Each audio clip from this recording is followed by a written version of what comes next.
श्री सुमित कुमार सिंह जी, माननीय मंत्री विज्ञान एवं प्रौद्योगिकी सह प्रधान मंत्री सर का हार्दिक अभिनंदन और स्वागत। श्री आलोक कुमार मेहता जी, माननीय मंत्री राजस्व एवं भूमि सुधार विभाग बिहार का हार्दिक अभिनंदन और स्वागत। श्री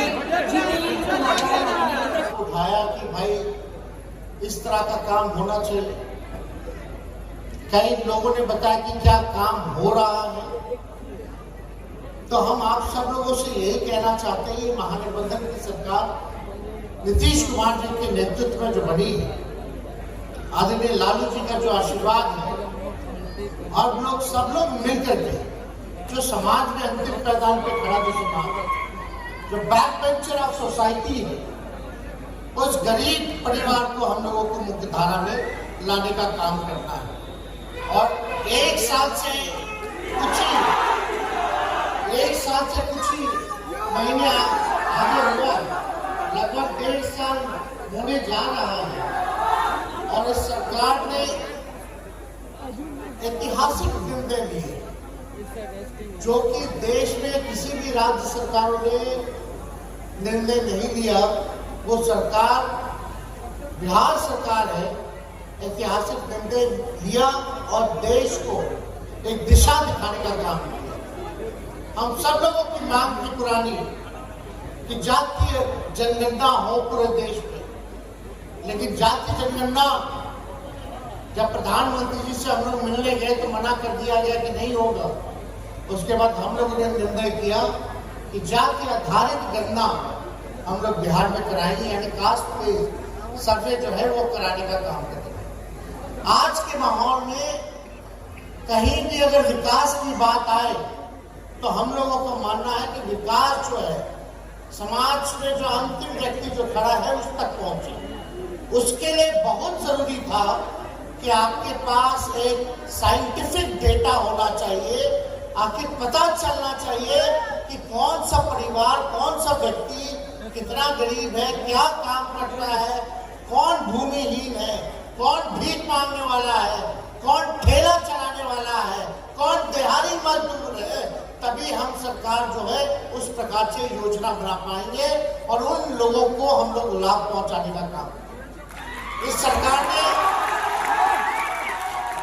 कास्ट बेस्ड सर्वे कराया, उसमें पता चल गया कि भाई 94 लाख परिवार बिहार में गरीबी रेखा के नीचे है, यानी जिसका आमदनी आय 6,000 से कम है उसको गरीबी रेखा के नीचे हम लोगों ने रखने का काम किया। यानी 94 लाख परिवार ऐसा है जो गरीब है, जिसका आय 6,000 से कम पाया जाता है।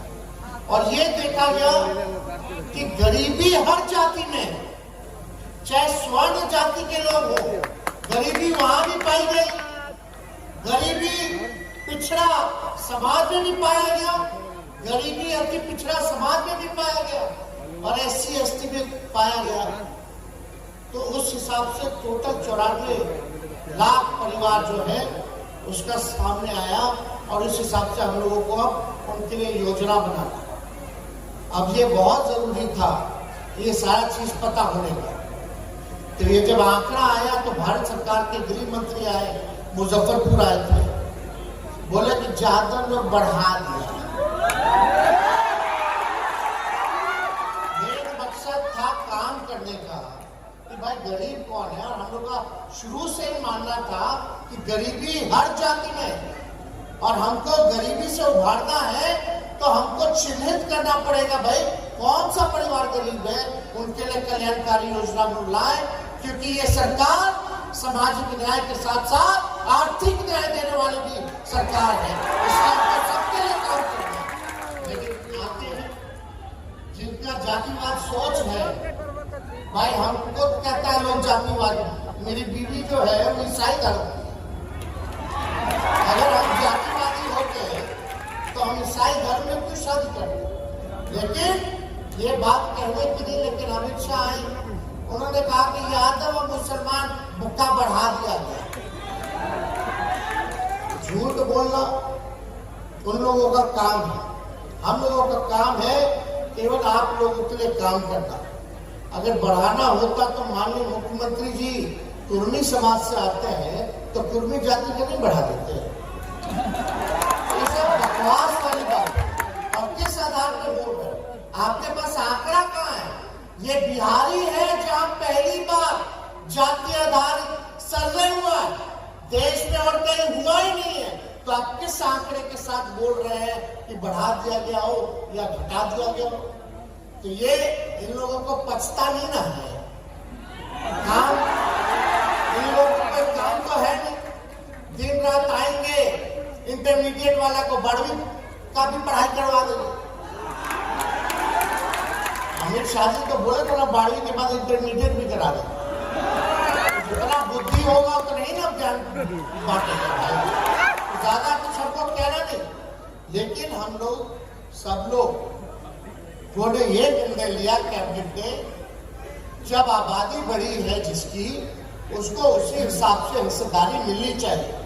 और एक ऐतिहासिक काम हुआ, पिछड़ों का, अति पिछड़ों का, दलितों का और शेड्यूल ट्राइब का हम लोगों ने आरक्षण को बढ़ाने का काम किया।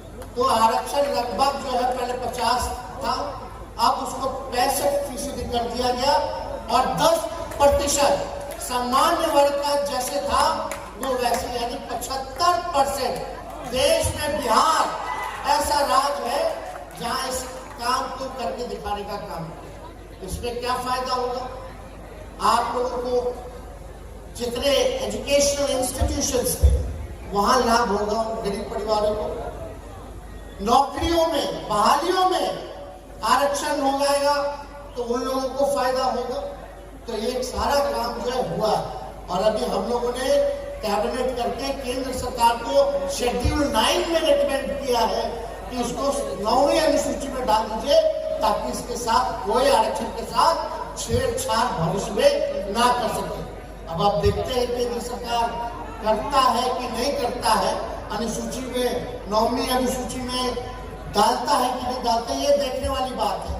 लेकिन इतना बड़ा काम हुआ, सबके लिए हुआ है, सबके लिए काम कर रहा है।